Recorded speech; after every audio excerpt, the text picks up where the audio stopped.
tonight, Yancy? It's unfortunate. I always look for a finish. I try and be entertaining for the crowd and my supporters and fans. But, it's a win and back on the win streak. Keep the wheel rolling. Look for injury-free this one, so looking for the next fight. How do you feel about the split decision? I mean, when it comes to decisions, it's like Vegas. It's a gamble. You don't know how the judges looked at it, and if you don't solidify a finish, then it's kind of like up to the judges. So I mean, that coming by, win or lose, I'm like, oh man, here's the gamble.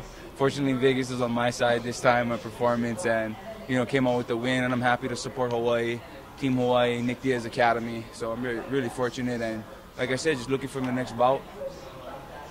Were there any doubts in your head when you were sitting there waiting for the scores? I mean, like I said, when you go to a decision, it's like, for me, I accept it, win or lose, just because I lost all my chances to prove to the judges and make a finish. I always look for finishes. I'm not happy with decisions, but I am happy with a win. So, yeah. Did you feel the momentum shifting as the bout went on? Well, I mean, I felt John was getting a lot of his leg kicks in, and, I was trying to establish my range, and he kept coming in and pressuring. So, I just had to get in there, had to get that. I got that knockdown. I wanted to get the finish, but had to stick to the game plan. I was trying to get a fight in and trying to brawl out, and like I said, give the crowd a good show. But like I said, stick to the game plan. Not play it safe, but fight smart. And if I had a little bit more time, that finish would have came. What do you think was the deciding factor that made the two judges give you the nod? I most definitely feel it was the drop. That drop kind of solidified that. He was kind of trying to outpoint me at the same time. He's getting some good counters in, and instinctually I want to just get the fight on, but I have to stick to the game plan. I have to utilize my range. I'm longer than him. I didn't want to stay on the inside and he get the better of me, so I stuck outside and stuck to my movement. You talk about repping Team Diaz. How much time did you spend with the guys before this fight? For this fight, I moved in Hawaii, so I couldn't just commute back and forth, just financially and whatnot. So I had to stay home for this fight. I worked a lot with Max and the team there, which I always do, but I always try and finish up camp there. But like I said, I moved home, established myself. I came out I had a hard weight cut my previous fight, and that was something I really needed to focus on, my nutrition and my recovery.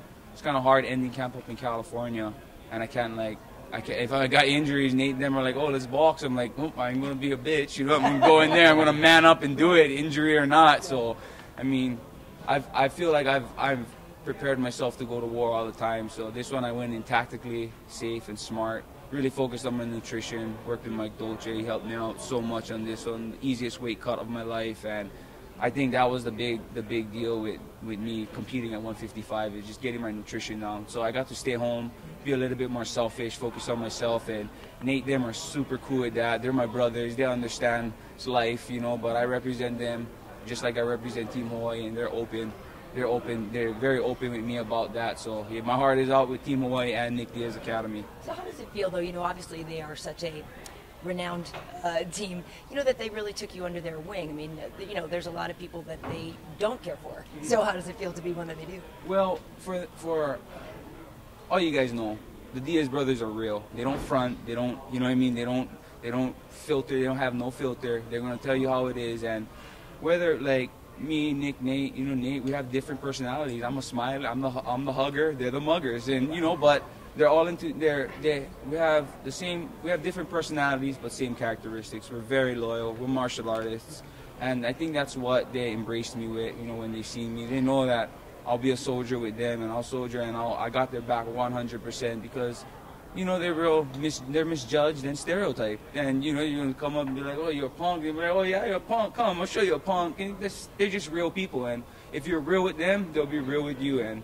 I've built a great relationship with those guys, and they're my brothers, and I got their back 100%. How's Nick dealing? I haven't talked to him in a while. How's he dealing with the frustration over the penalties and not being able to fight? Well, I mean, I feel it'd be the same with anybody that got suspended for 5 years. It's pretty it's pretty intense, and like you guys all know, Nick's a free spirit, and he has no filter. But after the whole incident, I didn't really press him or ask him. Millions of people are asking him the same questions over and over. So he's family to me. I know what's up. When we talk, we talk. I don't bring it up. It is what it is. What would you like next for you? Oh, if I can't get a fight if I don't really care who I fight. You know, Joe Silva always tries to put me up with bangers. I mean, Dustin Poirier, you know, like all these guys just coming up, and McDessie, you know, he wanted me to slug out with him. I had to stick to the game plan, but I really want to fight in Hawaii. You know, if UFC has a card there, I'll fight anybody. And I'll be the first fight, you know what I mean, the prelim, put me in undercard, wherever. I just want to be in UFC Hawaii, push that out. Come on, bosses. Come on, Dana White, Lorenzo, bring it to Hawaii, please. How much do you feel that sense of, for you and Max Holloway, the sense of love for, you know, from the island? Oh, I mean, it's huge. I'm very appreciative from where I come from. You know, I'm not financially rich, but everyone there support. The support is so awesome there. I mean, it keeps me rooted. Makes me remember where I came from, and that was a great thing about this camp. I really got to utilize Hawaii to its full effect with the support, the mana. That's the spirit inside of you, and people give that off to me, and it's just super motivating. You know, and I love Hawaii. I love the people there. That's why I always have a smile. I have no complaints in life because I'm very fortunate for where I'm at right now in life, especially where I live. How are you gonna who you see being mad at the beach? Yeah, the beach is a minute walk from me, maybe 30-second walk. You know, who's mean mugging at the beach? It's like, oh, you know, it's serenity. It's beautiful there. So I mean, I'll always be smiling. I'm very proud from where I am, and very privileged. Hawaii has a shot to 3-0. Yes, I mean, yeah, you know, get this. Kylan got the wheel rolling, got my win. Now Max is gonna get his win, and we're gonna represent Hawaii to the fullest. Thank you. Thank you. Thank you. Congratulations, buddy. Yeah, all of you. Congratulations. Thank you. Thank you. Congrats, thank you. Thank you. Thank you. By the way, Hello. Oh, yes, man. Good to see you. Yes. Yeah. love everything you've done on that UFC Snapchat too. I try and be Snapchat legend. Yeah, I try and be an innovative Use as the possible. emojis like incredible. Oh yeah, bro, I love it. Like, I do it all the time.